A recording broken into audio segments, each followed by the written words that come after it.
बिस्मिल्लाहिर्रहमानिर्रहीम। अस्सलाम वालेकुम। 24/9 में खुश आमदीद। मैं हूँ आपके साथ सीमन हाशमी। अस्सलाम वालेकुम और मैं हूँ अबूज़र मौज़म। आप सबको वेरी गुड मॉर्निंग। सीमन आपको गुड मॉर्निंग। और जैसे कि बरसात का मौसम है और हर तरफ बारिश ही बारिश थी और कराची वालों के लिए तो खासी परेशानी का बायस बनी, लेकिन 2 दिन अच्छे गुजर गए क्योंकि बारिश नहीं हुई है। और आज भी कहा जा रहा है कि बारिश नहीं होगी कराची में, लेकिन पंजाब में बारिश गरज चमक के साथ एक्सपेक्टेड है। इस्लामाबाद से लेकर मुल्तान, फैसलाबाद, गुजरांवाला, लाहौर हर जगह बारिश होगी आज महकमा मौसमियात की जानिब से ये कहा जा रहा है। तो आप लोगों ने एहतियात करनी है और इस चीज़ का ख्याल रखना है कि अगर बारिश है तो फिर पूरी जो उसके लवाजमात होते हैं, वो चाहे छतरी हो, बरसाती हो, वो लेकर घर से बाहर निकलें और थोड़ा ख्याल करें और इसके साथ साथ एंजॉय भी करें, क्योंकि आज तीसरा मैच है T20 पाकिस्तान और इंग्लैंड का। रात 10 बजे मैच शुरू होगा, तो उम्मीद करते हैं वो मैच भी अच्छा जाए और पाकिस्तान सीरीज बराबर करने में कामयाब हो जाए, और यही मेरे ख्याल में अब तो कामयाबी है। बिल्कुल बिल्कुल। इसी के साथ हम चलते हैं अपनी आज की टॉप स्टोरीज की तरफ।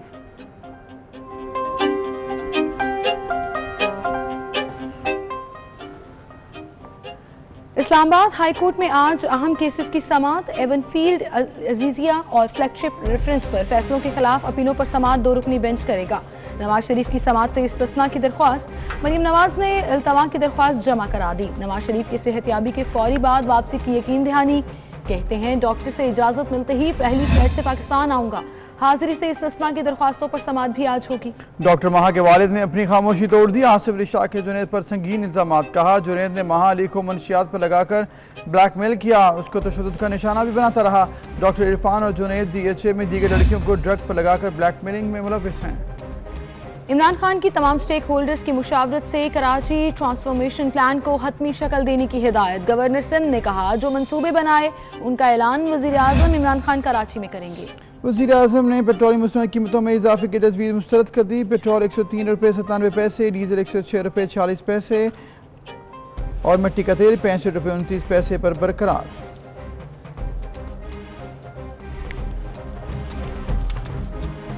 टॉप स्टोरीज आपने जानी। बाकायदा आगाज़ हम प्रोग्राम की अपनी एक्सक्लूसिव स्टोरी से करेंगे, जिसकी हम कोशिश कर रहे हैं कि तमाम पहलू आपके सामने रख सकें। जी हाँ, मैं बात कर रही हूँ डॉक्टर महा खुदकुशी के मामले पर, जिस पर हमने सबसे पहले जो FIR कराई गई डॉक्टर महा के वालिद की तरफ से, उसमें नामजद मुलजिम जुनैद के वालिद साहब हमारे साथ मौजूद थे। उनसे हमने तमाम हकाइक जानने की कोशिश की। फिर हमने रब्ता किया डॉक्टर महा के वालिद से, ताकि उनकी साइड ऑफ द स्टोरी भी आपके सामने रख सकें।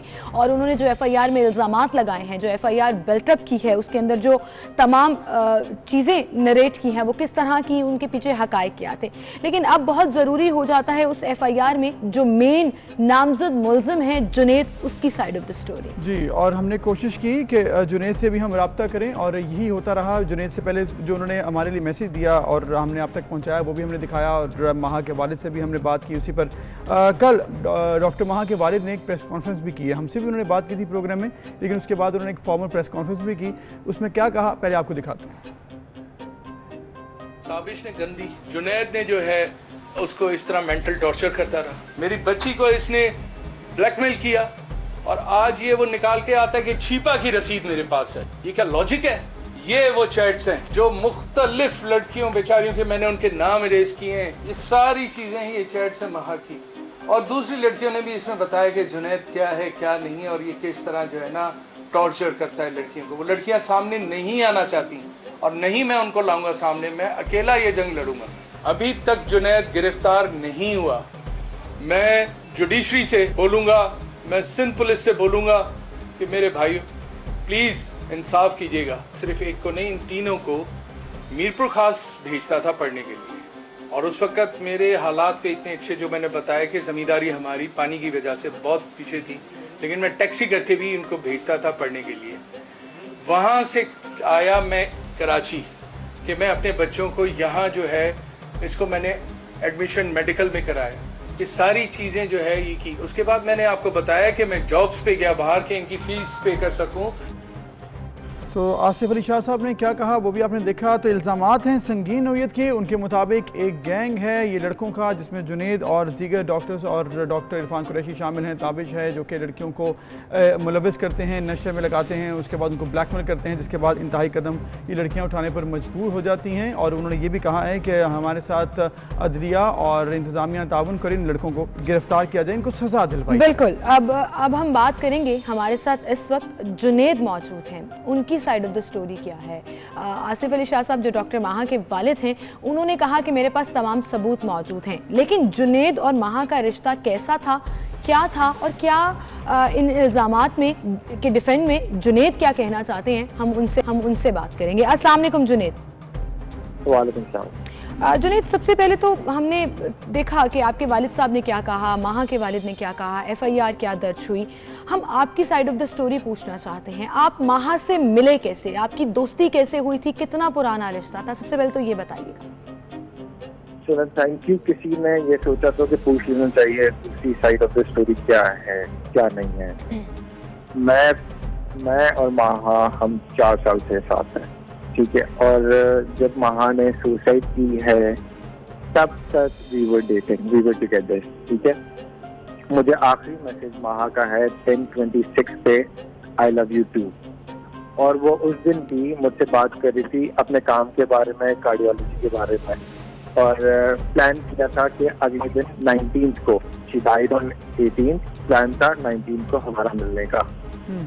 It was shocking for me जब वहाँ के भाई ने, नादे अली ने मुझे अचानक 11:30 या 11:45 कॉल की और कहा माहा शॉट हरसेल्फ, और मैंने ये भी नहीं पूछा कौन सा हॉस्पिटल, मैं फौरन निकला और मैंने जो है रास्ते में फिर अली को फोन किया कि कौन से हॉस्पिटल आना है।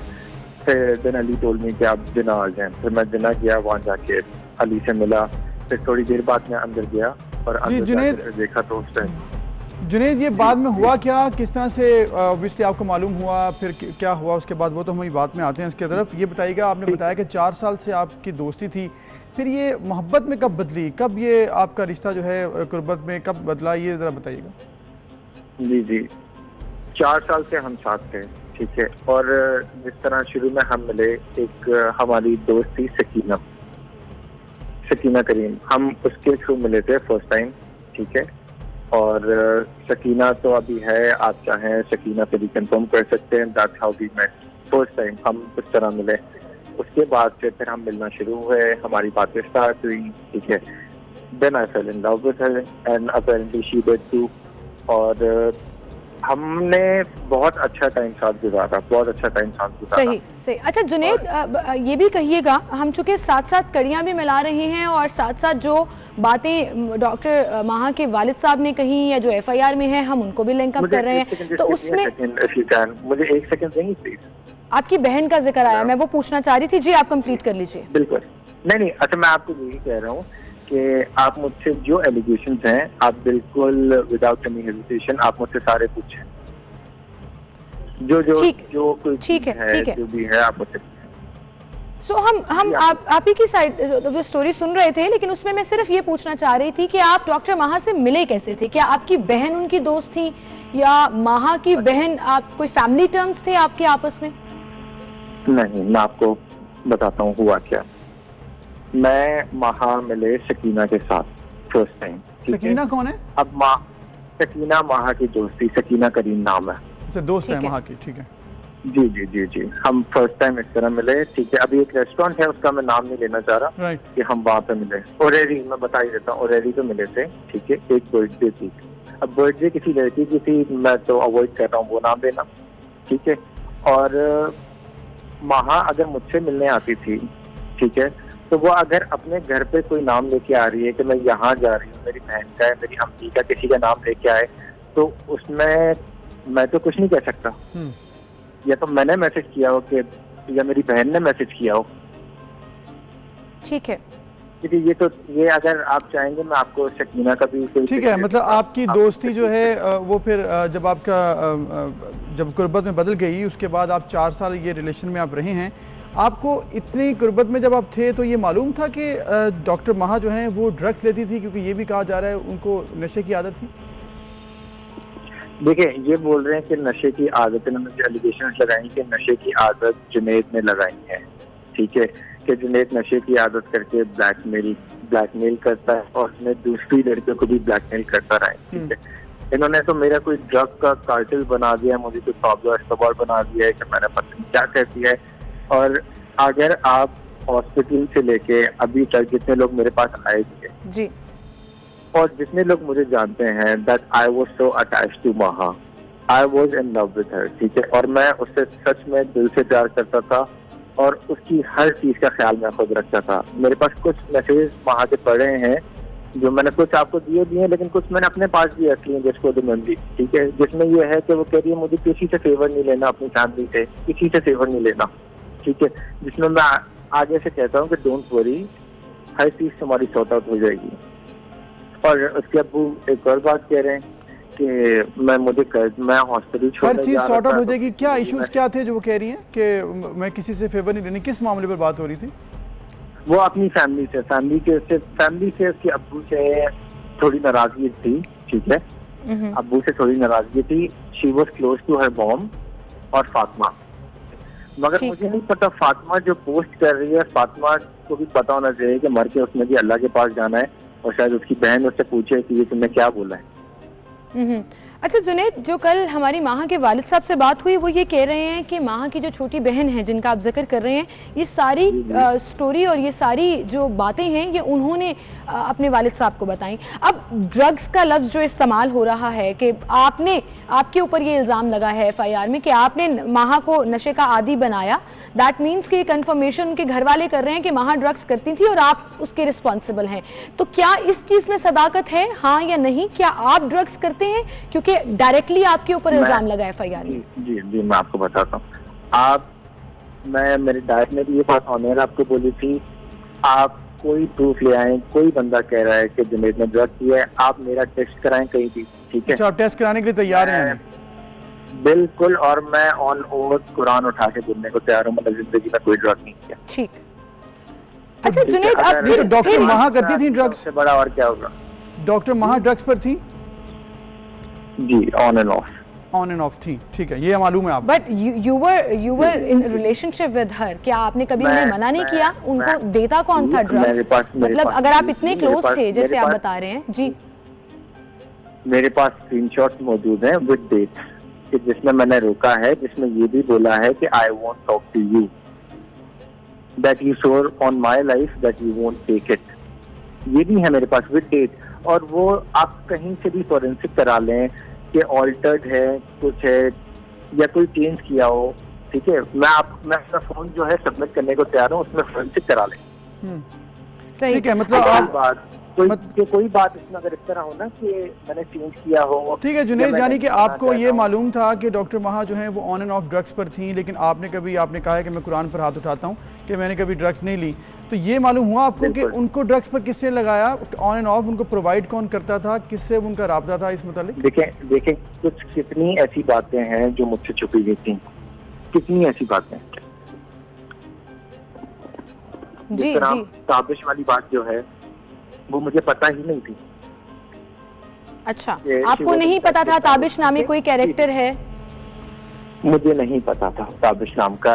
मुझे ये पता था कि 4 साल पहले जब हम मिले थे कि तब मुझे मेंशन किया गया था कि 2-3 और लड़कियां हैं, मैं अभी नाम नहीं ले रहा, कि 2 की शादी हो गई है तो नाम लेना मुनासिब नहीं है। जी, ठीक है, वो मैं पुलिस को, लेकिन हो सकता है मैं देने पड़ेंगे मुझे नाम, ठीक है? ठीक है, जी आपकी आवाज आ रही है। वो लड़कियां थी और ये थे बस। अच्छा, अब ये कहिएगा कि ताबिश जो है वो इनका दोस्त है, एक ग्रुप इनका है जिसमें ये सारे साथ होते हैं। ठीक, और आप डॉक्टर इरफान कुरैशी को जानते हैं? नहीं। एक और बात, डॉक्टर इरफान कुरैशी, इनके वालिद साहब इल्जाम लगा रहे हैं कि जुनैद जो है और डॉक्टर इरफान कुरैशी जो है ये एक गैंग है, ये कोई कार्टेल है। क्या आप उनको जानते हैं? मैं आपको जवाब दे रहा हूँ कि अगर मैं इसमें भी अपना फोन, अपना इंस्टाग्राम, फेसबुक, स्नैपचैट, हर चीज सरेंडर करने को तैयार हूँ। कहीं भी फॉरेंसिक करा लें, कहीं कोई पिक्चर दिखा दें, कोई प्रूफ कर दे कि मेरा और डॉक्टर इरफान का कोई रिलेशन है या हम दोस्त हैं या हमारी बात भी हुई है।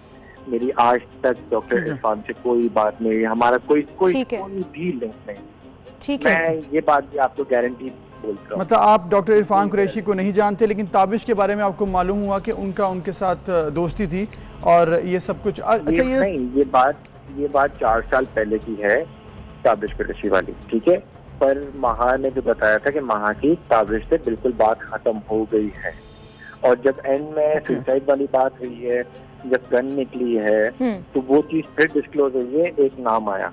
और महा के भाई ने गांव जाने से पहले जब महा को एम्बुलेंस में रखा जी। तो मुझे आके महा के भाई नादिर अली शाह ने कहा कि जुनैद, 2 नाम घर में जो है मुझे लग रहा है कि सुनने को मिल रहे थे, तो दोनों में से शायद कोई एक नाम हो।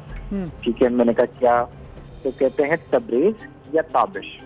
मैंने कहा आई यू श्योर, कोई कंफर्मेशन है? बोला आई एम नॉट श्योर, मगर इन दोनों में से कोई एक नाम है, क्योंकि महा के भाई ने जो है महा से एक बॉक्स लिया था जब ये लोग शिफ्ट कर रहे थे, और कहा था कि ये बॉक्स जो है संभाल के रखना, ये ताबिश का है या तबरेज का है। तो ये चीज अली जो है वो श्योर नहीं था कि क्या नाम लिया था। और जब अली गांव भी चला गया, गांव जाके अली ने मुझे मैसेज किया है कि जुनैद कुछ पता चला, और मुझे वहां से महा की कब्र की पिक्चर भेजी है जिसमें मैंने आगे से जवाब दिया है कि अली इस फूल क्यों नहीं डाले। सही। अच्छा जुनैद, ये तो आपकी पूरा रिलेशनशिप हो गया और ये पूरी सिनेरियो हो गया जो हम डिस्कस कर रहे हैं। अब आप अगर इतना क्लोज थे, आप ये बता रहे हैं कि महा की डेथ से एक दिन पहले आप उससे मिले हैं और उसकी डेथ से करीबन आधा घंटा पहले आपकी उनसे टेक्सटिंग पर बात हो रही है, जिसके स्क्रीनशॉट्स हम चला भी रहे हैं। फिर वजह क्या बनी? ऐसा क्या हुआ? आपको क्या लगता है? Why she was so depressed कि she shot herself? I'll tell you. When I got a call from police, ठीक है, जब मैं पुलिस स्टेशन गया हूँ, उसकी फैमिली तो उस टाइम मीरपुर खास में थी, तो मैं चला गया फौरन। ठीक है, मुझे कॉल आई, उस टाइम SHO गुजरी की। मैंने कहा मैं आ रहा हूँ, मैं वहाँ चला गया। मैंने जाके अपना स्टेटमेंट दिया वहाँ पे। उन्होंने जो मुझसे जो पुलिस के क्वेश्चंस होते हैं, obviously they weren't sure it's a murder or a suicide, तो वो तो मुझसे इंटरोगेशन कर रहे थे अपने हिसाब से। ठीक है, तो उसके बाद जो है SHO ने कहा कि हमें ASP क्लिफ्टन के पास जाना है। तो मैंने कहा चलें, I am ready to go. वहाँ गए तो वहाँ मुझसे पूछा गया मेरा रिलेशनशिप। मैंने वहाँ ये कॉन्वर्सेशन दिखाई जो एंड में बात हो रही है मेरी और माँ की, आखिरी दिन जो बात हो रही है, सुसाइड से थोड़ी देर पहले। ठीक है, तो वो तो उनके भी यही वर्ड्स थे कि ये तो she is in a good mood, वो कह रही है हाँ शट अप। ठीक है, तो इस तरह कुछ लग नहीं रही। मैंने ये भी कहा, फिर उन्होंने मुझसे पूछा कि महा की अपने घर वालों से कोई लड़ाई होती थी नहीं होती थी? तो उस पर मैंने ये कहा था कि लड़ाई तो हर घर में होती है, मगर उसका जो है एंड में उनका कंक्लूजन ये थोड़ी है कि आप सुसाइड कर लें। ठीक है, तो फिर लेकिन पूछा कि आप मुझे बताएं कि लड़ाई होती है नहीं होती। लड़ाई होती थी, तो फिर मैंने बताया कि उसके कुछ इश्यूज थे पर्सनल। ठीक है, जिस तरह कुछ उसकी अम्मी जो है वो फातिमा इससे महा से बातें करती थी, तो महा जो है उसके लिए स्टैंड लेती थी अपने अब्बू के सामने। ठीक है, मतलब वो अपने वालिद साहब के साथ उनका रिलेशन अच्छा नहीं था, मतलब कोई फैमिली प्रॉब्लम्स चल रहे थे? जी, फैमिली प्रॉब्लम्स चल रहे थे। असल में महा से जो था, किस किस्म के प्रॉब्लम्स थे Junaid? She wanted a house. अच्छा, वो अपार्टमेंट में नहीं रहना चाहती थी, और अपेरेंटली जो मुझे ये जो बातें मैं आपको बोल रहा हूँ, ऑन रिकॉर्ड बोल रहा हूँ कि ये बातें जो मैं प्रूफ कर सकता हूँ कि जो मेरी माँ से, देखिए कॉल पे तो अलग बात है, लेकिन ये चीजें मेरे पास व्हाट्सएप में मौजूद हैं कि यानी अगर कोई कहे तो आई कैन प्रूव इट, और ये सारे माँ के वर्ड्स हैं कि शी वांटेड अ हाउस, मगर उसके अब्बू ने उसको बोला हुआ था कि नहीं, मैं तुम लोगों की वजह से मेरी बड़ी दुश्मनियां हो गई हैं, मेरी जान को खतरा है। तो फिर इसके अब्बू ने एग्री किया था बहरिया में लेके देने का घर। जुनैद, आपने कहा शी वांटेड अ हाउस, तो अभी रिसेंटली तो उन्होंने घर शिफ्ट भी किया था, ये इन्फॉर्मेशन भी आई। फिर आपकी जो कॉन्वर्सेशंस हम चला रहे हैं उसमें कब्जे के घर का भी कोई जिक्र है?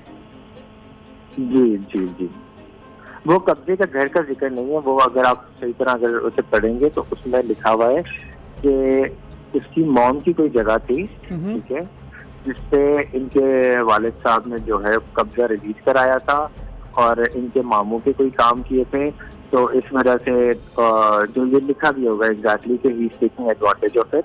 ठीक है, तो लेकिन वो उनके घर का इंटरनल मामला था, यानी कि घर के इंटरनल मामला था, कुछ लेन देन और कब्जा, घर और शिफ्टिंग, ये इश्यूज थे। अगर आप देखेंगे, अगर इसमें आप देखेंगे तो मैं महा तो कहता हूँ कि महा देखो, अगर वो तुम्हारी मॉम का लैंड है, उनकी जगह है, और वो तुम्हारे अब्बू को अगर दे रही है, तो यू हैव नो से इन इट। वो उनकी, अगर तुम्हारी अपनी होती तो तुम मना कर सकती थी। मैं अगर आपकी चार्ज देखेंगे उसमें मैं यही जवाब तो यानी जुनैद, आपको लगता है कि ये घरेलू मामलात और इनसे तंग आकर डिप्रेशन में आकर उन्होंने खुदकुशी की, आपको ये लग रहा है?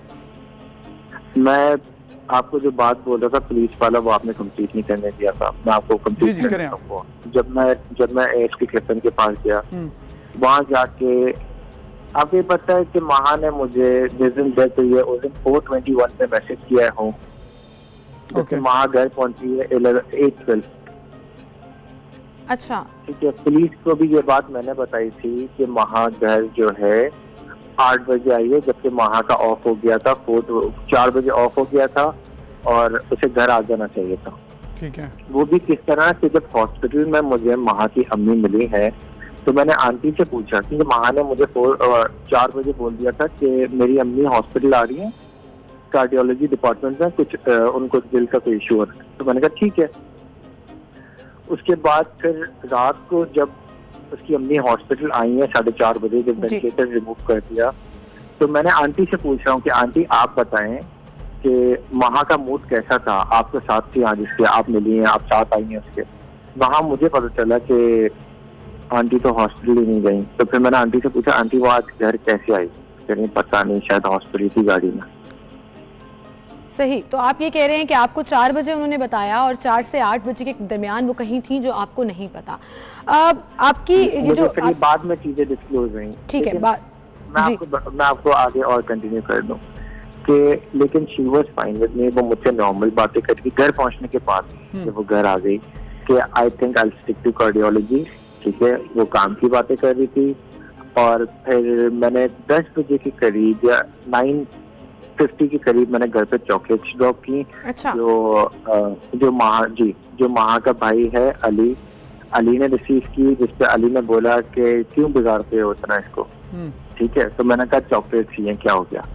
जब मैं वहां से निकला हूँ तो फिर महा ने मुझे कॉल की, बोला यार मैं सो रही थी, और बोला अभी क्यों ले आए, मैं कल आ रही थी मिलने के लिए। मैंने कहा इट्स ऑल राइट यार, वो निकला हुआ था, मैंने कहा ड्रॉप ही कर दूं। अच्छा, फिर मैं जब घर पहुंचा, अच्छा महा की एक आदत थी, अगर आप उसे कोई खाने की चीज या कुछ ड्रॉप करते थे ना, तो वो खाते पहले कॉल पे तो एक बार थैंक यू बोलती थी, उसके बाद वो उसकी आदत थी वो थैंक्स का एक मैसेज करती थी खाते हुए। तो उसने फिर मुझे मैसेज किया thanks, then I said I love you, she said I love you too. ये हमारी आखिरी बात, ये this was your last conversation. Ali, Junaid ये भी बताइएगा कि आपने ये जो पूरा जिक्र किया महा की फैमिली का भी, उसकी अम्मी का भी, अली का भी, अब एफआईआर में एक वर्ड यूज़ हुआ है कि आप ब्लैकमेल करते थे, और ऑल्सो कल जो महा के वालिद साहब ने प्रेस कॉन्फ्रेंस की है, उन्होंने कुछ चैट्स के प्रिंट आउट निकाले हुए थे जिसमें डिफरेंट लड़कियां बात कर रही हैं। It's sort of a group जिसमें आपको डिस्कस किया जा रहा है and not in good words. ये आपने कल प्रेस कॉन्फ्रेंस में सुना भी। फिर एफआईआर में आप पर जिस्मानी तशद्दुद का इल्जाम भी है कि आप महा को मारते थे और टॉर्चर करते थे। मैं आपको वन बाय वन आंसर कर देता हूँ। देखिए, जो लड़कियों की चैट्स बोल रहे हैं, ठीक है, मैं कह रहा हूँ आपको कि आपको खुद चाहिए कि आप लोग उन लड़कियों को अप्रोच करें। ठीक है, उनके फोन के फोरेंसिक करा लें, या फोरेंसिक भी ना कराएं, उनको बोले एक एप्लीकेशन दे दें, प्रूफ कर दें कि मैंने किस तरह ब्लैकमेल किया, क्या किया, कोई कंप्लेन है। और मेरे तशद्दुद की बात कर रहे हैं, आप मुझे खुद बताए ना, जो एक 17 की मेरी महा के साथ चैट है, ठीक है, एक बंदा अगर आप पे तशद्दुद करता है तो आप उसे ये नहीं कहते कि सिनेमा चेक करो खुले में, let's go for a movie. नहीं, कुछ दिन पहले की भी बात हो सकती है ना, ये नहीं कि उसी दिन तशद्दुद किया, उससे चंद दिन पहले या चंद हफ्ते पहले। ये देखे ना, तशद्दुद का इनके पास कोई प्रूफ है, क्या चीज है? एक्यूजेशंस तो बहुत, एलिगेशन बहुत लगा सकते हैं, बहुत लगा सकते हैं। मैं आपको जो बता रहा था कि मैंने सिर्फ एक पॉइंट रखा था पुलिस स्टेशन में भी कि 10:34 पे मुझे आखिरी मैसेज महा ने सीन किया। नहीं जुनैद, ये बात नहीं है, उस दिन की बात नहीं है। चंद दिन पहले हमें एक तस्वीर भी कल मौसूल हुई है जिसमें महा के ऊपर तशद्दुद किया गया, उनके मुंह से खून भी निकल रहा है, और एग्जैक्टली वो आप ही ने उनको तशद्दुद किया। दांत टूटा है, क्या हुआ है, वो मैंने कहा अच्छा ठीक है। देखिए ना, महा ने तो मुझसे भी कई बातें छुपाई हुई थी, मुझे कुछ और बोला हुआ था, कहीं कुछ और बोला हुआ था। ठीक है, अब इसका मैं आपको किस तरह, मैं तो कह रहा हूँ उसकी कोई कंप्लेंट है मेरे अगेंस्ट, क्या चीज है क्या नहीं है। और अगर मैंने ये तो आपको मेरे ख्याल में 4 महीने की चैट या कुछ इस तरह भेजी है, मैं आपको और पुरानी चैट दिखाऊं, उसमें देखिए आप क्या बातें हो रही है हमारी। और मैं इस बात से डिनाई नहीं कर रहा कि हमारी लड़ाई नहीं हुई या वो नाराज नहीं हुई या हमारा ब्रेकअप नहीं हुआ। ब्रेकअप्स हमारे बिल्कुल होते थे, लेकिन जब पैचअप होता था तो हमारा बॉन्ड और अच्छा हो जाता था। सही। and I totally understand because it happens in relationships. अगर 4 साल आप एक बंदे के साथ हो तो आप 4 साल every day can't be a good day, वो हर दिन तो उस तरह नहीं होता। बिल्कुल सही है, बिल्कुल सही है। बट जुनैद, रिलेशनशिप में अप्स एंड डाउन्स तो आते हैं हर एंड से, ठीक है। जी जी बोले आप। बिल्कुल ठीक जुनैद, लेकिन मैं बीइंग अ गर्ल ये जानना बड़ा ज़रूरी है। आप जो बता रहे हैं कि आपका बड़ा अच्छा रिलेशनशिप था, ऑल्दो लेटर स्टेजेस पर आपको बहुत सी चीज़ें ऐसे पता लगी जो माहा ने आपको पहले नहीं बताई हुई थी, बट क्या इस रिलेशनशिप का एंड शादी होना था? क्या आप उससे शादी करना चाहते थे? And do you have any proof for that? Also ये भी बताइएगा कि आपको जाहिर है बहुत दुख होगा, जैसे आप एक्सप्लेन कर रहे हैं कि आपका बड़ा क्लोज रिलेशनशिप था, माहा के जाने के बाद डेफिनेटली आपको बहुत दुख होगा according to your side of the story. क्या आपको लगता है कि माहा इस किस्म की लड़की थी कि वो डिप्रेशन में आकर, प्रेशर में आकर, फैमिली की वजह से अपने आप को मार लेगी? मुझे इस चीज पे थोड़ा सा होता है कि वो अगर एक लड़की ने सुसाइड का सोचा हुआ है तो वो 8:12 पे मुझे ये क्यों कहेगी I think I stick to cardiology. जो बंदा सुसाइडल होगा वो ये बातें करेगा ही क्यों, आगे की बातें क्यों करेगा? कार्डियोलॉजी का मतलब उसने स्पेशलाइज करना था उसमें, और वो जिस दिन उसने सुसाइड किया उस दिन क्यों बोलेगी? नहीं तो फिर जुनैद, अगर आप कह रहे हैं कि वो अगले दिन की बात कर रही हैं तो फिर आपको लगता है कि उन्होंने खुदकुशी नहीं की? देखिए, मैं कुछ कहूंगा वो कहेंगे जुनैद अपना स्टेटमेंट चेंज कर रहा है, एमएलए को ये कर रहा है। मैं सिर्फ इतना कहना चाह रहा हूँ विद प्रूफ कि 8:12 पे, शायद मैंने आपको वो स्क्रीनशॉट भेजा है, तो आप उस पर देख लें कि वो मुझसे बातें कर रही है। एक बंदा जिस पे एलिगेशन दे के वो टॉर्चर करता है, मारता है, ब्लैकमेल करता है, फैमिली को थ्रेट करता है। आप मुझे इतना बताएं एक कॉमन सेंस यूज करके कि अगर एक बंदा आपकी फैमिली को थ्रेट कर रहा है, ठीक है, धमकियां दे रहा है, आप उसको ये क्यों बताओगे कि यार I will stick to cardiology? क्यों बताओगे? आप उसे ये क्यों कहोगे एक दिन पहले 10 मार्च फिल्म आप ये क्यों कहोगे? और मैंने आगे से कहा कि फिर लेट्स गो फॉर डिनर, ठीक है। जो बंदा टॉर्चर करता है, ब्लैकमेल करता है, ठीक है, वो डिनर पे नहीं लेके जाता। ठीक है, ये आपकी बात आ गई जुनैद, लेकिन हम ये जानना चाह रहे हैं कि क्या आप माहा से वाकई शादी करना चाहते थे? इस बात की, इस तरह की कोई कॉन्वर्सेशन है आपकी? जी बिल्कुल है। मैं आपको अभी जैसी कॉल ड्रॉप होगी मैं आपको वो सेंड कर। ठीक है। और दूसरी बात, एक बार नहीं एटलीस्ट 10 बार होंगी, 20 बार होंगी। सही। और आपने ये भी बोला, मैं ऑन रिकॉर्ड रिपीट करना चाहती हूँ कि माहा की कॉन्वर्सेशन से और रूटीन से ऐसा नहीं लग रहा था कि वो सुसाइडल हैं, वो सुसाइड अटेम्प्ट कर लेंगी या अपने आप को गोली मार लेंगी। मैं जब लास्ट हमारी बात हो रही है तब की बात कर रहा हूँ कि जिस दिन लास्ट डे है तब की बात कर रहा हूँ। ठीक है। बिल्कुल 8:12 जो एग्जैक्ट मैसेज है उसमें बिल्कुल नहीं लग रहा था, क्योंकि और उसके बाद भी 10 बजे तक जब बात हो रही थी तब तक भी आपको ऐसे नहीं लगा कि वो सुसाइड कर सकती हैं? एक बंदा अगर आपको किसी बात पे बोल रहा है हाँ शट अप, ठीक है, तो और अगर 1 घंटे बाद वो सुसाइड कर ले तो बिल्कुल सही। वेल, कैसे क्या हो गया? Thank you so much Junaid for being with us, for sharing your side of the story. जो आप कह रहे हैं कि आपके पास पूरे प्रूफ भी हैं, जितने स्क्रीनशॉट्स और जितनी कॉन्वर्सेशंस के जो प्रूफ्स थे वो आपने हमें प्रोवाइड किए। हमने अपनी जिम्मेदारी निभाते हुए वो स्क्रीन पर चलाए भी और वो बता भी दिए। कुछ कंक्लूडिंग रिमार्क्स आप देना चाहें इस पूरे मामले पर? जी बिल्कुल, मैं वो एक ही पॉइंट कहना चाह रहा हूँ कि देखें 10:34, और ये आपको भी थोड़ा हाईलाइट करना चाहिए। We are showing it on screen. मैं जो अभी पॉइंट कह रहा हूँ आपको, 10:34 पे माहा ने मेरा आखिरी मैसेज सेंड किया, ठीक है। उससे पहले जो माहा से मेरी बात हो रही है, ठीक है, उसमें वो बिल्कुल ऐसा नहीं लग रही, ठीक है। 10:34 से 11:05 या 11:03 का जो टाइम है सुसाइड का, उस बीच ऐसा क्या हो गया? ऐसा क्या हुआ? उस बीच ऐसा क्या हो गया? पहली चीज, जब मैं वहाँ जिना हॉस्पिटल पहुंचा तो एक पुलिस वाला बाहर खड़ा था। उसने कहा कि पड़ोसी कह रहे हैं, एनएच कह रहे हैं कि बाहर बड़ा शोर हो रहा था। शोर के कुछ देर बाद गन शॉट हुई है, ठीक है। ये मेरा स्टेटमेंट नहीं है, पुलिस वाले का। आप बोलेंगे तो मैं उसका नाम भी बता दूंगा, पुलिस वाले का जो खड़ा हुआ था वहाँ पे जी, ठीक है। और फिर इन्होंने कहा कि जुनैद ने एमएलओ चेंज कराया। आप मुझे देखें, थोड़ा सा इंसान अगर कॉमन सेंस यूज कर ले कि जुनैद MLO चेंज कराने में क्या फायदा होगा? फायदा क्या होगा मेरा? मतलब उसमें उस पर तशद्दुद था और इस तरह की चीजें थी जिसको आपने छुपाया और ये कहा जा रहा है। देखो ना, अच्छा मैं आपको एक बात बताऊँ, MLO की जो रिपोर्ट बनती है, MLO की रिपोर्ट बनी है वो उसकी गन शॉट की। MLO की जो रिपोर्ट, उसका पोस्टमार्टम तो हुआ ही नहीं कि तशद्दुद का इसका।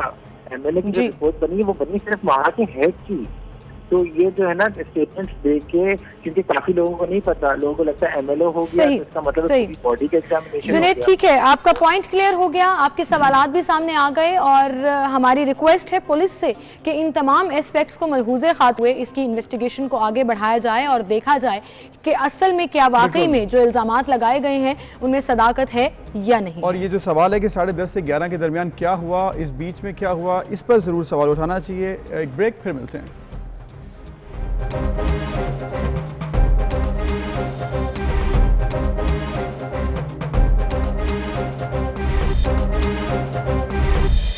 वेलकम बैक नाज़रीन। मरीम नवाज़ के हवाले से आपको बताएं कि आज अदालत में उन्होंने जाना था, तो मरीम नवाज़ मरी से इस्लामाबाद रवाना हो गई हैं और कारकुनों की बड़ी तादाद मरीम नवाज़ के साथ मौजूद है। कारकुनों ने मरीम नवाज़ की गाड़ी पर गुलपाशी भी की और ये मनाजर भी आप देख सकते हैं। मरी से वो रवाना हुई हैं जहाँ इस्लामाबाद हाई कोर्ट में वो पेश होंगी और कारकुनों की जानिब से मरीम नवाज़ के हक में नारे लगाए गए और उनकी गाड़ी कैप्टन रिटायर्ड सफदर ड्राइव कर रहे हैं। ये मनाजर आप देख सकते हैं और आपको बताते चलें कि इस्लामाबाद हाई कोर्ट में आज अहम केसेस की समाअत है। अवैस कयानी हमारे साथ मौजूद हैं। अवैस, अस्सलाम वालेकुम। जी वालेकुम सलाम। मरीम नवाज रवाना हो चुकी हैं मरी से इस्लामाबाद, कब तक पहुंच जाएंगी और कितनी देर में समाअत शुरू होगी? देखें, उनका जो शेड्यूल था 11 बजे की उनका टाइम है हेयरिंग का, लेकिन वो अपने तयशुदा प्रोग्राम से कुछ देर पहले मरी से रवाना हो चुकी हैं। कैप्टन सफदर उनके हमराह हैं, जबकि परवेज रशीद भी हमें बताया जा रहा है कि वो भी उनके साथ ही हैं।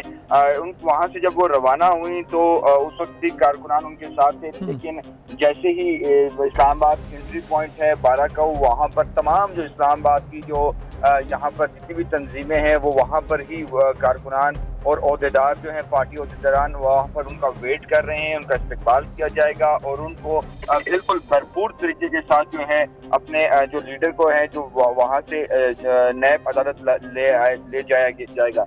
लेकिन सबसे अहम बात यह है कि इस वक्त नैब में जो है नैब कोर्ट के बाहर भी एक समा है, वहाँ पर भी कारकुनान जमा हो रहे हैं। लेकिन अवैस, मरीम नवाज की पेशी इस्लामाबाद हाईकोर्ट में है या नैब अदालत में?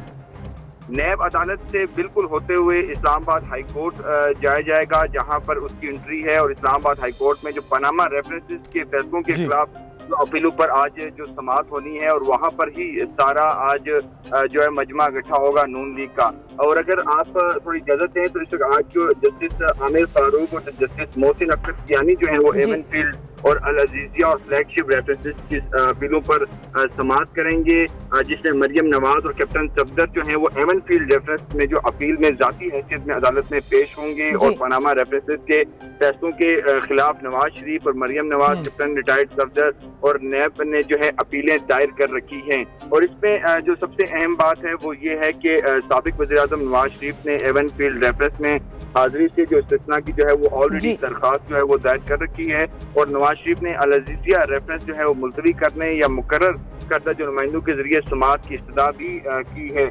दूसरी तरफ जो ये मरियम नवाज और कैप्टन सफदर हैं, उनके वकील अमजद परवेज ने भी एवनफील्ड रेफरेंस की समाअत जो है उसको मुलतवी करने की दरख्वास्त दायर कर रखी है। और 2 दिन पहले जब ये चीज़ आई तो यही इस्तदा की गई कि आगे परसू किया जाए, क्योंकि वकील जो है वो मसरूफ हैं।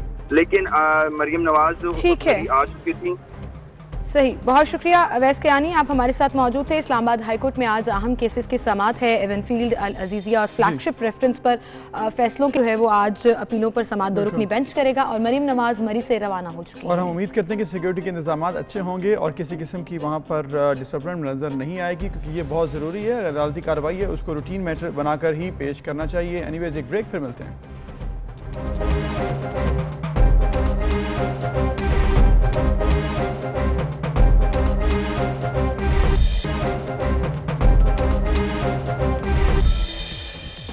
Welcome back. एक बार फिर से आपको खुश आमदीद कहेंगे। और नाज़रीन, अब जो हम बात करने जा रहे हैं कराची और सिंध के हवाले से है। बहुत बात की जा रही है कि सिंध में एडमिनिस्ट्रेशन के इशू चल रहे हैं। अब हालिया बारिशों की वजह से ख़ास तौर पर कराची में ये तमाम सूरत हाल खुलकर सामने आ गई।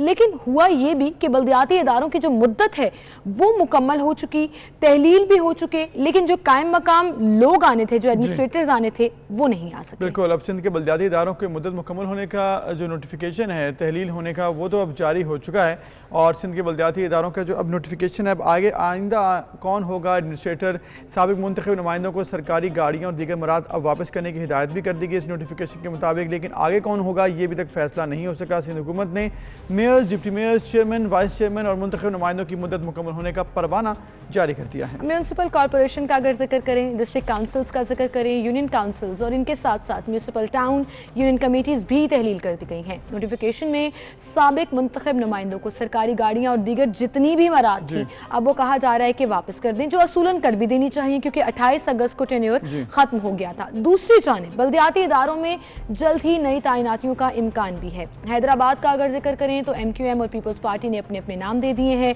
एडमिनिस्ट्रेटर सखर के लिए शाह हाउस और शेख हाउस में फिर ठन गई है और ये होता है हमेशा, पॉलिटिकल रिफ्ट जो है वो हमेशा एग्जिस्ट करती है। बिल्कुल, तो अब ये मामला है क्या, इस पर बात करेंगे। हमारे साथ मौजूद हैं आज़ाद नोडियो, उनसे हम जान लेते हैं। आज़ाद नोडियो, बताइएगा ये शाह हाउस और शेख हाउस में फिर ठन गई, ये क्या मामला है, कौन होगा एडमिनिस्ट्रेटर कराची का और कब होंगे फैसले?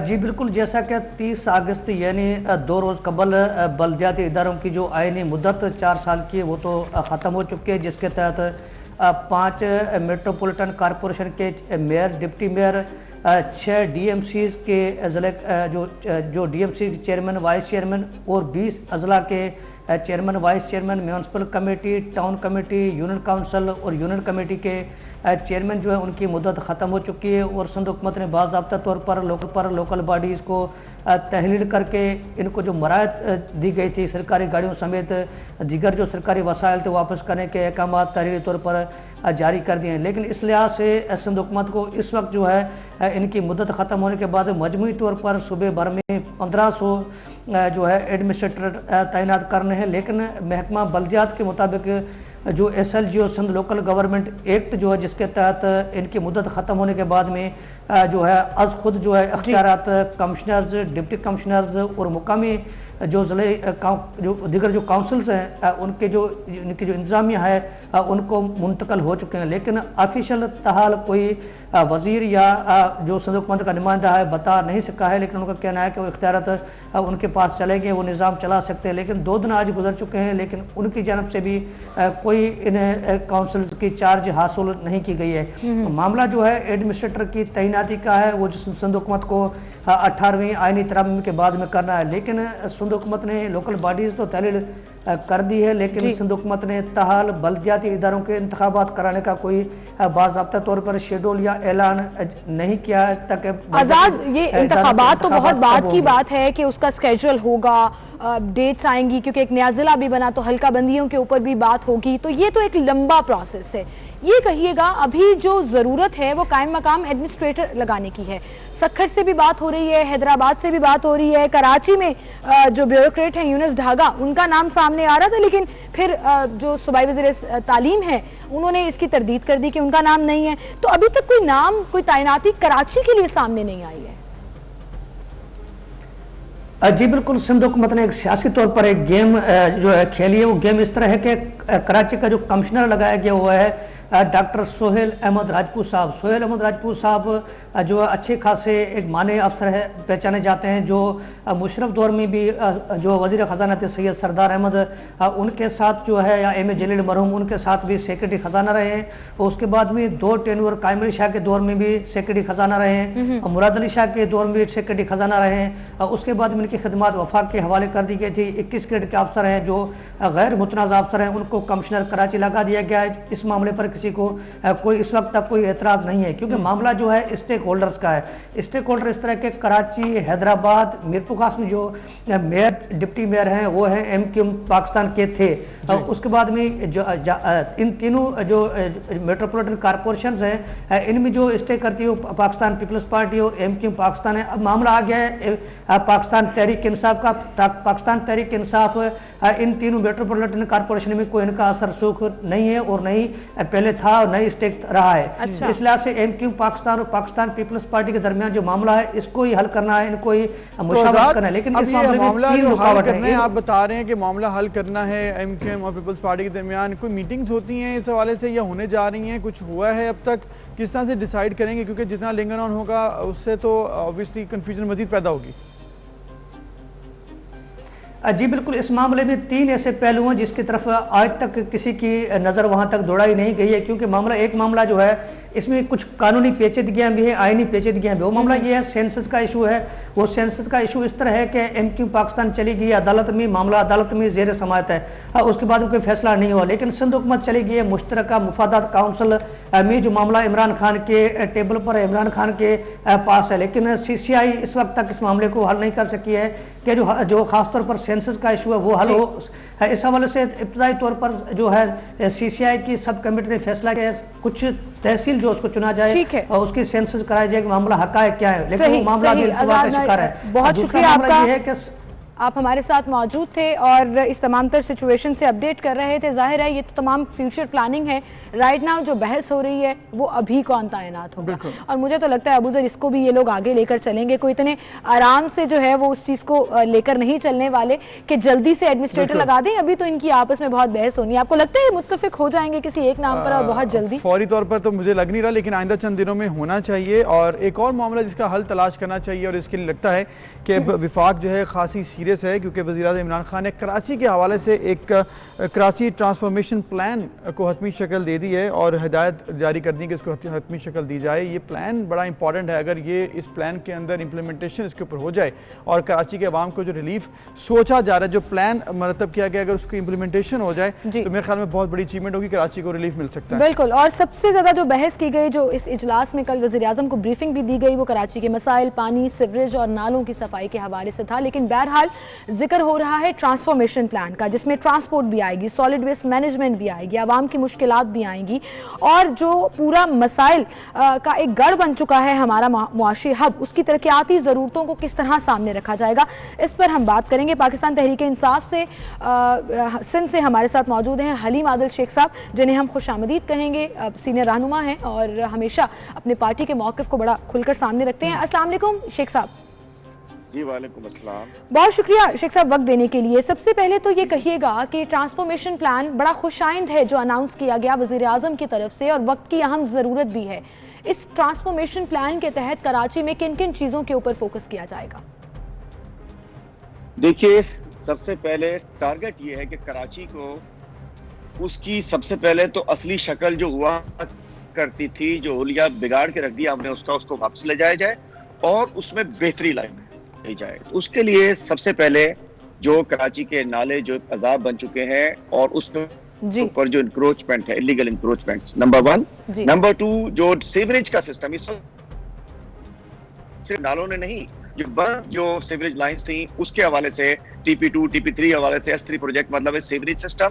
नंबर 3, जो सॉलिड वेस्ट मैनेजमेंट, जो कूड़ा करकट, हजारों टन कूड़ा जो है वो हमारी रोडों पर डेली दौड़ता भागता घरों पे, चौरंगियों, बिल्कुल ठीक है, नालों में नजर आता है कूड़ा। ये मेन टारगेट्स ही हैं। उसके बाद K4 प्रोजेक्ट, पानी, कराची को पानी दो।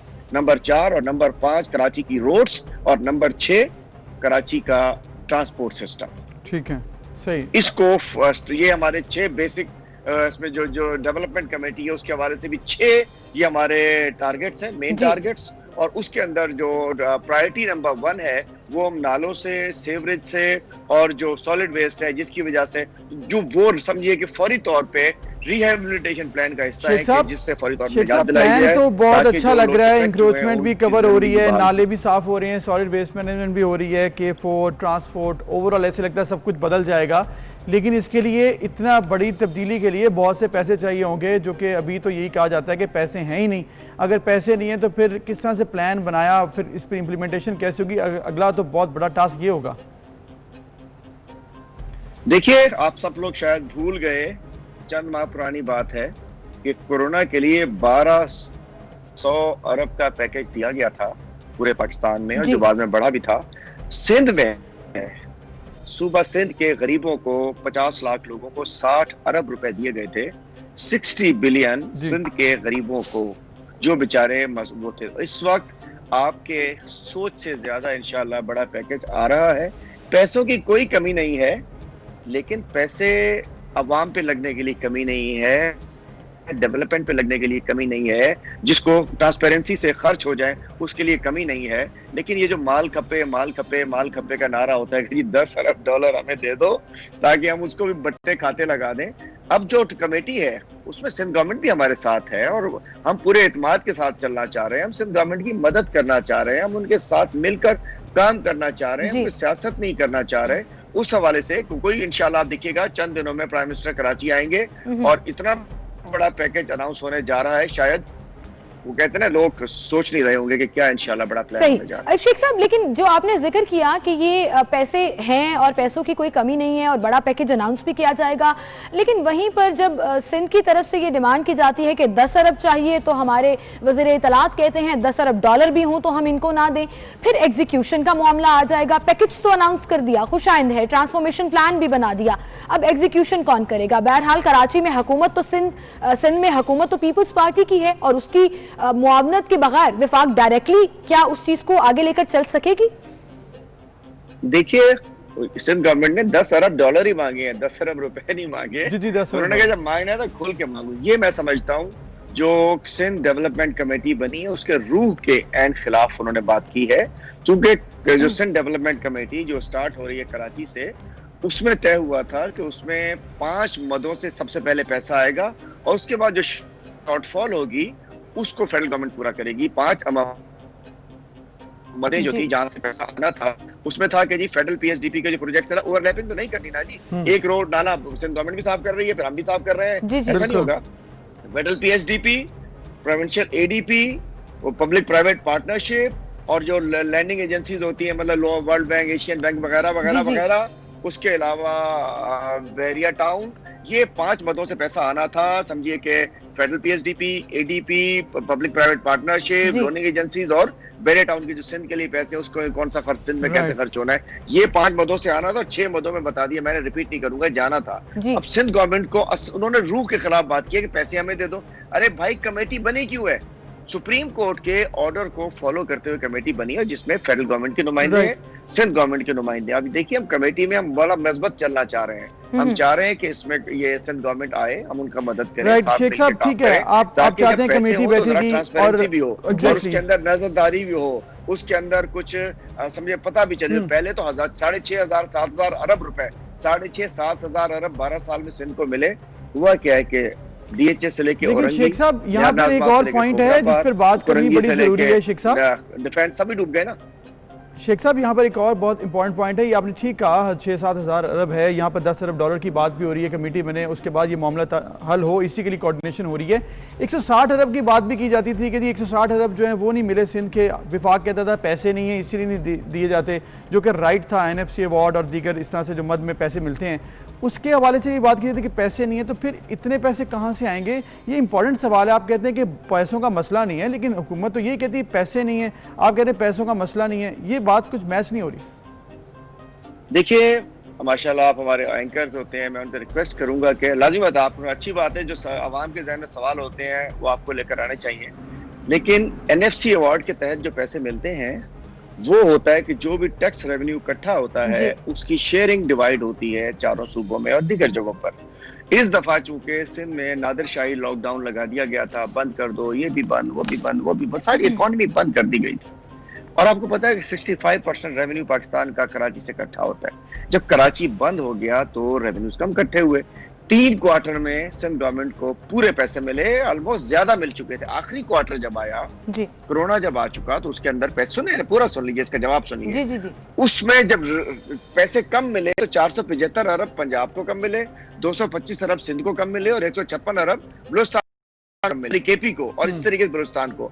इसका मतलब है कि वो तो एनएफसी के फॉर्मूला है ना जी, उसके तहत मिले। लेकिन इसी दौरान तो जब वो रोते हैं कि जी 225 अरब कम मिले तो भाई क्यों लॉकडाउन लगाया था, इसी दौरान 193 अरब एहसास इमरजेंसी कैश प्रोग्राम में फेडरल गवर्नमेंट ने दिया। तो जब एडिशनल चीजें, ग्रांट्स आती हैं, प्रोजेक्ट्स आते हैं, तो उसके अंदर फेडरल गवर्नमेंट अलग से पैसे देती है। लेकिन एनएफसी के अंदर भाई जब आपने रिकवरी नहीं होने दी कराची में, फिर डाका तो आपने डाला ना कराची के फंड्स के ऊपर, जो आपने बंद कर दो। वो चाह रहे थे कि पाकिस्तान नाकाम हो जाए, वो चाह रहे थे कि इमरान खान नाकाम हो जाए। अल्हम्दुलिल्लाह अल्लाह ताला ने पाकिस्तान को भी कामयाब किया, इमरान खान को भी कामयाब किया, और इंशाल्लाह इस बारिशों से भी पूरे सिंध में, पूरे मुल्क में हम इंशाल्लाह निजात दिलाएंगे। तो पैसों की कोई कमी नहीं है, लूटने के लिए कमी है, लगाने के लिए नहीं है। शेख साहब बिल्कुल सही कहा आपने, लेकिन हालिया बारिशों के बाद कुछ सिचुएशन नजर नहीं आई बेहतर कराची में। हालांकि नाले भी साफ हुए थे, पानी का बहुत मसला, अब पानी का मसला सिर्फ खड़े होने का या सीवरेज का नहीं था, पीने का भी था। लोगों के घरों में पीने का पानी नहीं था। फिर कैन यू इमेजिन, और आप तो जानते हैं इस चीज को, खुद भी देख रहे होंगे, फेस कर रहे होंगे, 3-3 दिन बिजली भी गायब रही बहुत से इलाकों में। कुछ इलाकों में तो अभी तक बिजली बहाल प्रॉपरली उस तरह से नहीं हो सकी। तो ये दोनों जो नेसेसिटीज हैं जिंदगी की, ये भी कराची वालों के लिए बहुत बड़ा मसला है। इसको कैसे हल किया जाएगा? जिसका मैंने बताया आपको, पानी क्यों नहीं था और बिजली क्यों नहीं थी, कि घरों में पानी घुस गया था, बिजली के सेंटर्स में, के इलेक्ट्रिक के ऑफिसेज में, उनके जो ग्रिड स्टेशन होते हैं, जो उनके जहाँ से वो होती है, ट्रांसफर होती है बिजली, वो पानी भर चुका था। तो लाजिम बात है ना, बिजली होनी थी ना, के इलेक्ट्रिक कहती थी हमारे सिस्टम से, हमारे ग्रिड से पानी निकलवा दें, पानी निकालने के लिए कैपेसिटी नहीं थी, और जिसकी वजह से बिजली भी बंद हो गई, पीने का पानी भी लाजिम है, गटर का पानी मिल गया। लेकिन ये डिजास्टर किया किसने? आज से 12 साल 15 साल पहले तो ऐसा नहीं होता था। ये जो पिछले 12 साल में, कल जो परसों वज़ीर आला साहब ने जो एक इकबाल जुर्म किया कि हमने शहर के अंदर जो कंस्ट्रक्शन हम मानते हैं कि हम नहीं रोक सके। अब देखिए, याद आपको पता है, मैं एक बात करता हूँ कि कोई अगर कच्ची आबादी में कमोड बंदा लेकर जा रहा होता है ना अपने घर की तरफ, तो मोटरसाइकिल पे, वो उन्हें पता होता है 2 पुलिस वाले पीछे लग जाते हैं उसके।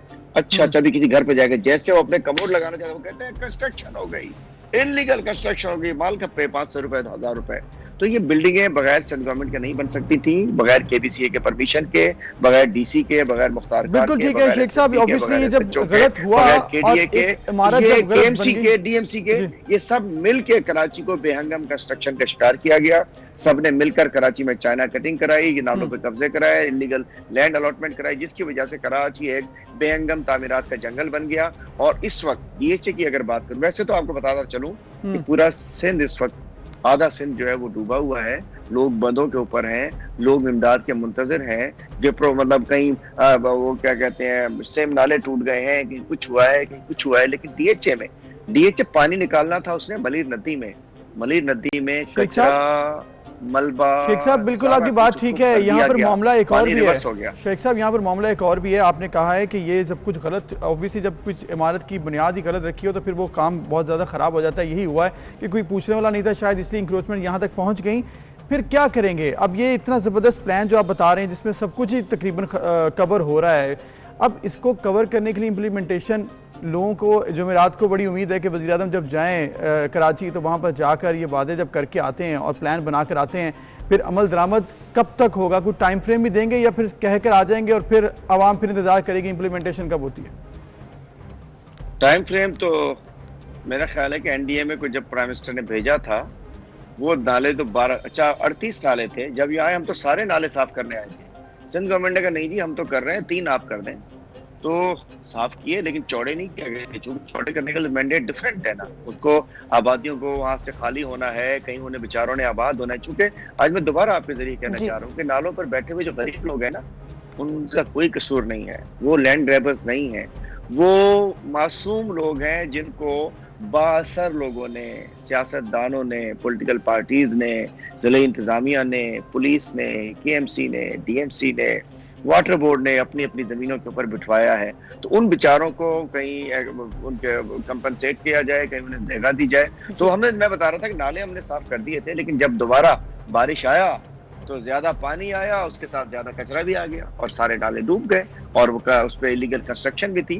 तो ये सारी सूरत हाल की बुनियाद के ऊपर सारे मामला खराब हुए, लेकिन अब इंशाल्लाह काम बेहतर होगा। चलिए, अब इंशाल्लाह काम होगा एंड वी रियली होप कि एक्चुअली प्रैक्टिकली जो प्लान बनाया गया है उसकी एग्जीक्यूशन भी हो, तभी कराची वालों की और सभी सिचुएशन बेहतर हो सकेगी। अदरवाइज ये अगर सिर्फ बातें और दावे रहे तो फिर हालात नहीं बदलने। बिल्कुल, उम्मीद यही करते हैं कि इम्प्लीमेंटेशन भी हो। बहुत शुक्रिया हलीम आदिल शेख साहब, आप हमारे साथ मौजूद थे। एक ब्रेक, फिर मिलेंगे।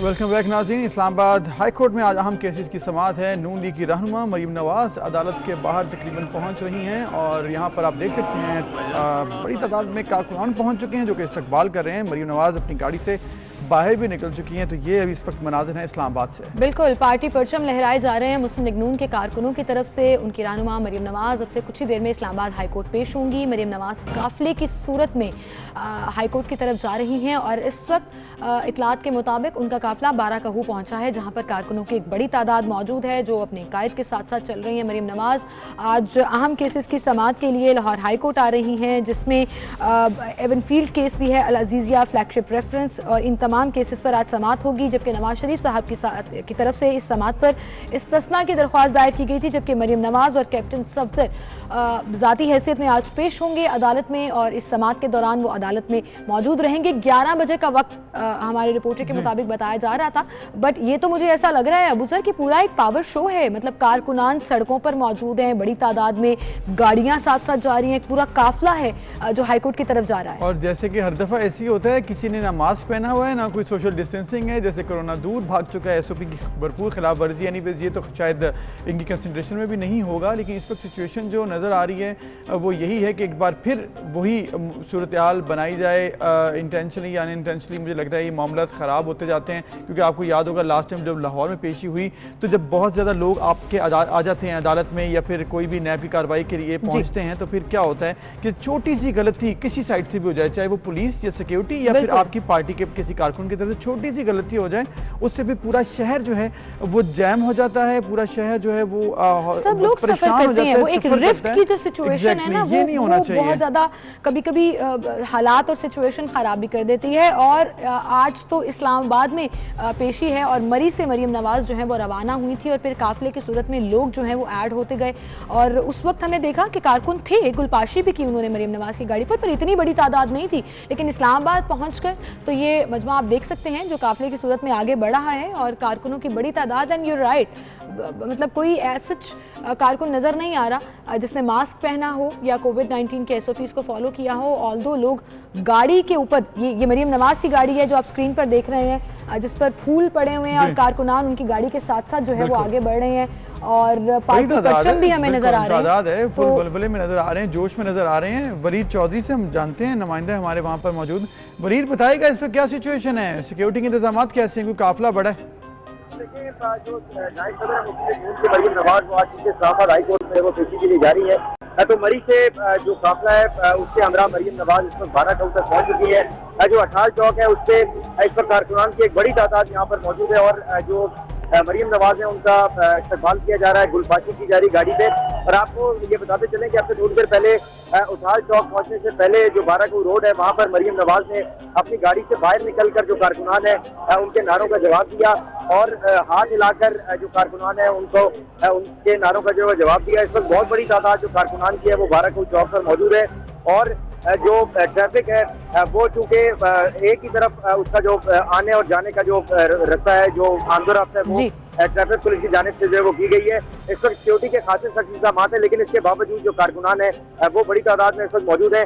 और एक जो रास्ता है जो इस वक्त बाराकहू और मरी से इस्लामाबाद की तरफ जाता है वो इस वक्त मुकम्मल तौर पर जो है वो ब्लॉक हो चुका है और गाड़ियों की एक लंबी कतार जो बाराकहू रोड है उस पर मौजूद है और कारकुनान की जो बड़ी तादाद है वो भी इस वक्त जो है वो बाराकहू रोड पर मौजूद है। जी अच्छा वलीद, ये कहिएगा कि आपने कहा कि ये अपनी जाहिर है मुस्लिम लीग नून की नायब सदर हैं, उनका इस्तकबाल करने के लिए कारकुनान मौजूद थे, तो क्या ये सिर्फ इस्तकबाल है या वो उनके साथ हाईकोर्ट तक जाएंगे और हाईकोर्ट के बाहर भी जाहिर है सिक्योरिटी होगी, कारकुनों को दाखिल होने की इजाजत नहीं होगी, तो ये आपको सिर्फ इस्तकबाल ही लग रहा है या ऐसा लग रहा है कि काफिले की सूरत में आगे बढ़ रहे हैं?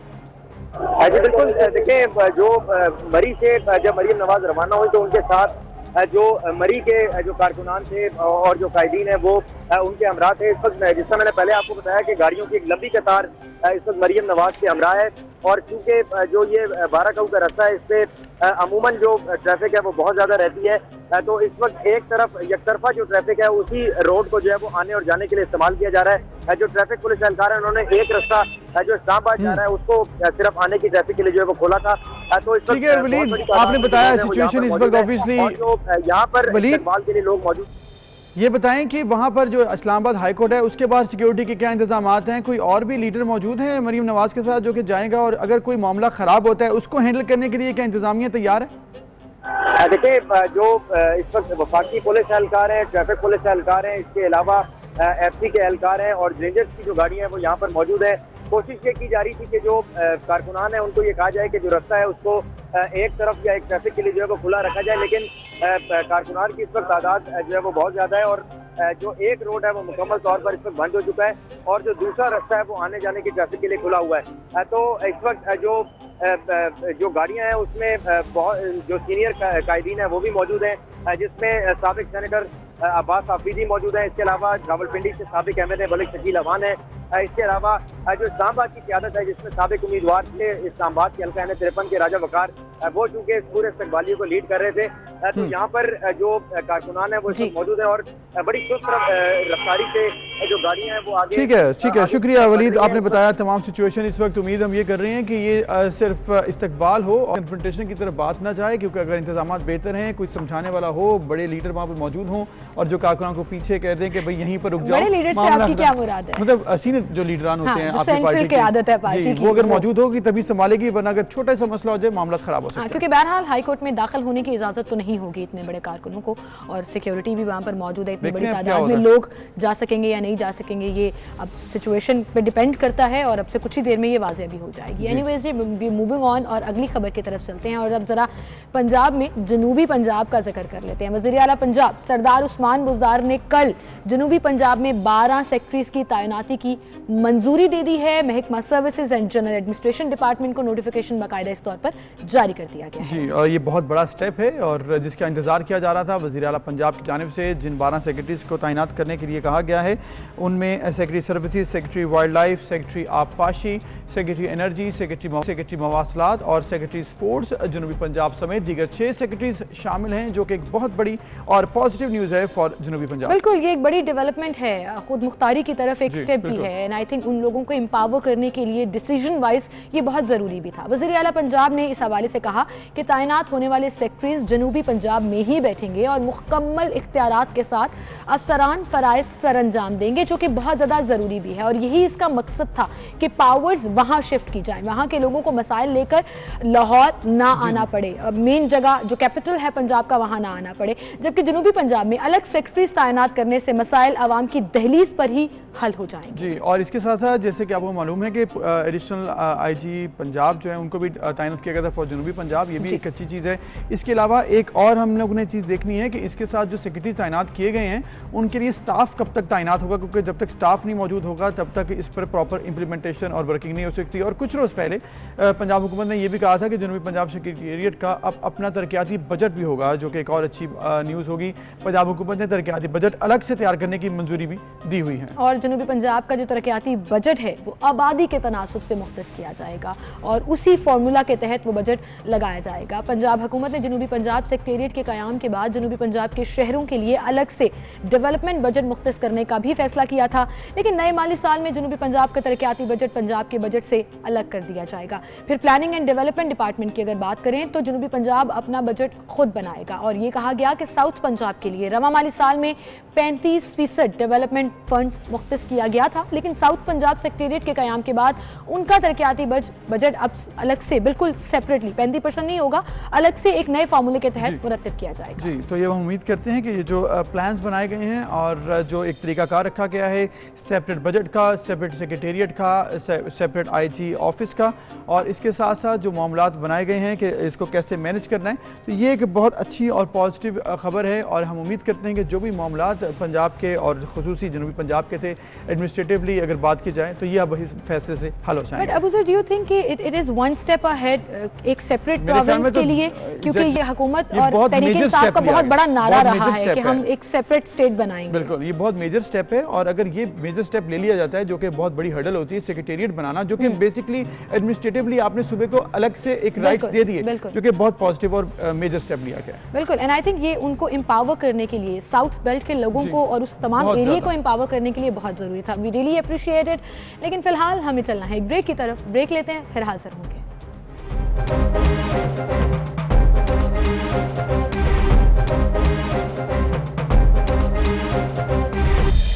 हमें उम्मीद है कि तीसरा मैच भी हम अच्छा टारगेट अगर सेट कर देते हैं तो फिर हमारी टीम को बॉलिंग अगर हमारी टीम डिफेंड कर ले तो ये मैच हम जीत जाएंगे, और उम्मीद है ये है कि पाकिस्तान टीम अच्छा खेलेगी इंशाल्लाह जी, इंशाल्लाह। इसी के साथ हम आपसे इजाज़त चाहेंगे। इंशाल्लाह कल सेम टाइम पर फिर से मुलाकात होगी। अपना ख्याल रखिएगा। अल्लाह हाफिज़।